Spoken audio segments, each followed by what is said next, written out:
Good evening, YouTube. This is our future, and the power's with the people. Just want to let you know I am a respiratory therapist. Been doing this for 21 years. I've been kind of all over the place doing this. I wanted to show you our equipment room here. So we want to talk about COVID-19 for a few minutes. And the first thing I want to say is does it look like there's a ventilator shortage? There's not. Okay, as a matter of fact, we're running less ventilators right now than we would normally run. And that's because people are just staying home. They're not having elective surgeries. I want to talk about the numbers and the criteria that goes into what a COVID patient is, or a patient under investigation, what's also called a PUI. Basically, right now, the way it has been the last couple of months, when they locked us down, is that any patient that came in with a respiratory problem was labeled COVID. Now, that doesn't matter if it's you got stage 4 lung cancer and pancreatitis and heart disease and liver failure and everything else. You're still, because you come in with breathing problems, you're labeled a COVID patient. Now, we have one lady that could do the testing at first that would go, those tests went to the CDC. Only one person was qualified to test that for the whole place. So several of these patients under investigations were never tested, and maybe they died or whatever. Then they would die of COVID and not of stage 4 lung cancer or these things. This is clear that this is what's come out. Every single patient that needs one of our pieces of equipment here, any of this, if they need any of this stuff, okay, then they are a rule out COVID. And these tests have taken as long as 2 or 3 weeks to get back. We're finally getting what they claim. They've been claiming this for a month, but we're finally getting in-house testing. That's going to change the game, and I think that's what's going on at most places. And what that also means is that now you're going to see the numbers either go up or go down. And I would suspect we're going to see them spike up and then spike down real quick. And this is the reason for the number of deaths. So you have to recognize that if every single patient is under COVID investigation and dies, then that goes into a COVID death. And they're showing the numbers like a football game to scare you. They're showing you loading bodies into a tractor trailer to scare you. I've never in my career ever seen bodies loaded into a tractor trailer. It just doesn't happen. I wonder if those were even bodies. I really don't believe it. All of this stuff is fake. Okay? Look at our ventilators. And let's talk about ventilators and why there would be a shortage of ventilators. Well, this is non-invasive ventilation here, CPAP or BiPAP. This is a mask that gets strapped on you, and we can help you breathe with that. We're not allowed to use those. Okay? We're finally opening up to where we can use them a little bit, but for the most part, since COVID came out, they said absolutely not. That's going to cause the virus to spread all over the place by spraying aerosols everywhere, and so we can't use it. You have to let the patient crash and go straight to a ventilator. Okay? Traditionally, that's not the way we would treat a patient. We also have aerosolized medications, bronchodilators. We're not allowed to use those either. So everything that we would traditionally do, we're not allowed to do. Every patient that comes in, no matter what their history, is labeled a COVID under investigation. So if that patient dies, that becomes a COVID death. Okay? So there's a lot of weird things going on.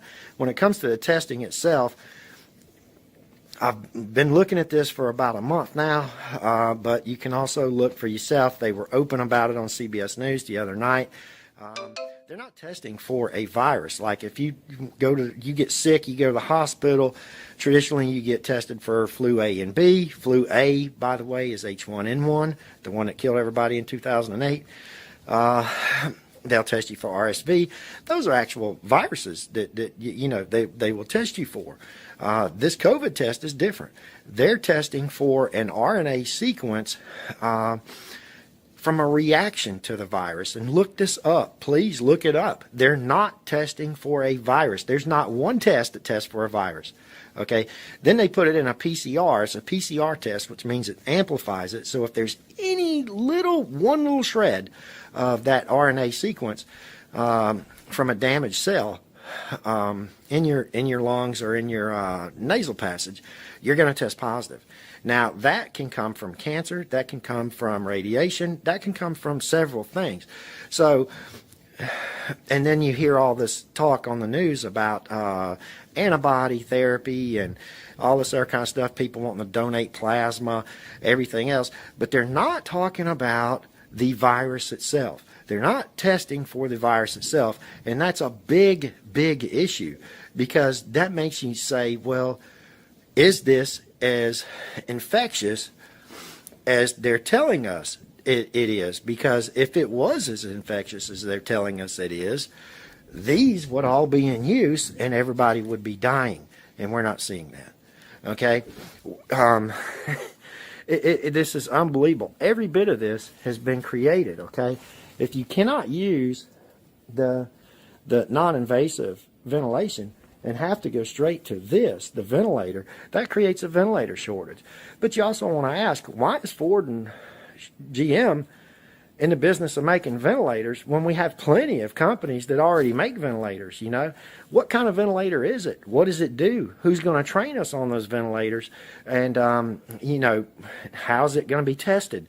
And then, what is the cost per ventilator that the United States is paying Ford and GM for these products that really aren't obviously needed? So all this talk you hear on the news by the governors and everybody else, we're having shortages of ventilators. It's not true. It's not true. Okay? So how about healthcare workers? Yeah, we're getting 1 or 2 healthcare workers are coming up positive. And, you know, that would be expected, but I would actually expect a lot more healthcare workers to get sick and come up positive. And we've had some extreme contamination issues from patients that didn't show any symptoms, wasn't a patient under investigation, and then all of a sudden came up positive, and none of those healthcare workers came up positive, got sick, carried a fever, or anything else. Just to show you real quick, here's my PPE that I have to wear. Sorry. Here's my PPE that I have to wear. There's an N95 mask in here and a face shield, and of course we got some gowns and stuff, but we're going wearing this for 5 shifts minimum before we can get a new one. All right, so I'm contaminating myself every time I put this N95 mask and the shield in this bag. It's contaminating. It's contaminating over and over and over again, and then I'm putting the mask on. Okay, I'm still here. I'm not sick, and nobody else is either, except with the exception of 1 or 2. If you look at the areas that these people are in, where the hot spots are, like such in Georgia's Albany and Atlanta, you really have to say, well, why are all these places happening in these condensed areas? Well, I truly believe this is something else that's causing this. All these patients have comorbidities. They're all older, the ones that are, you know, in life-threatening situations. And the mortality rate is really not that low. So if you actually look at what's going on compared to H1N1, H1N1 was a million times more scary than the COVID-19. When it comes to vaccination, you cannot vaccinate yourself really for a sinus infection. It's just not going to work. You can't vaccinate yourself for every little human element that there is. You know, people are going to get sick. What traditionally happens with viruses such as this, if this is a virus, and I'm not so sure it is, but you're going to have a real spike such as in SARS, Zika, H1N1. You're going to have a spike, and then it's going to lose its efficacy, and it's going to drop, and the mortality rate's going to drop. I mean, the people that get really sick is going to drop, you know, so you have this initial little bang, and then it drops off. That's what a virus normally does. I'm not completely convinced this is a virus, and I've been doing this a long time. Do your own homework, do your research, but the equipment should speak for itself. Does this warrant shutting down the country? Does this warrant $6 to $10 trillion in economic stimulus just for this country? Does this warrant all these things that are being put in place?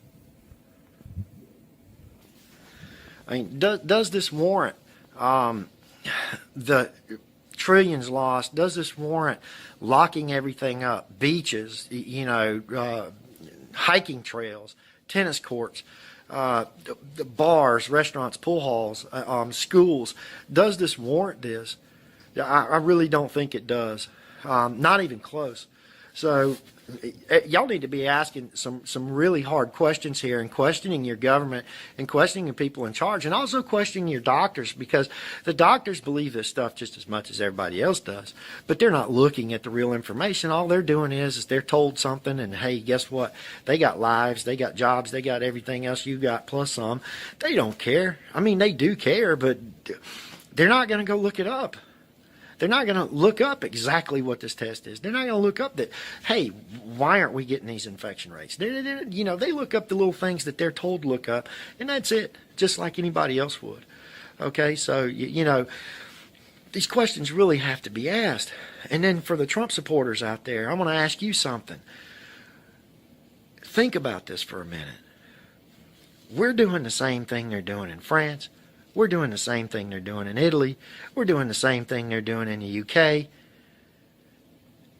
So does that mean Trump's really in charge of this whole thing? Because I really don't think he is. I think he's being told to do what he's doing, and that's the way it is. I mean, this is a deep state, Illuminati stuff, and this is the real deal, and they're shutting the world down.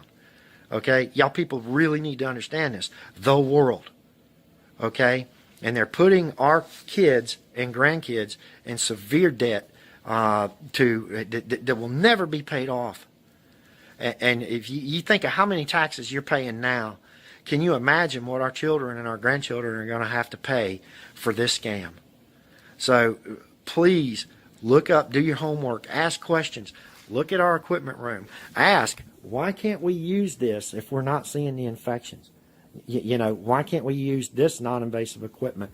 Why are we having auto manufacturers make ventilators? Who's testing the ventilators? What kind of ventilator? Price per ventilator? All these things. The economic stimulus package. Is this going to be another corporate bailout where they, give themselves $1 million bonuses while we starve?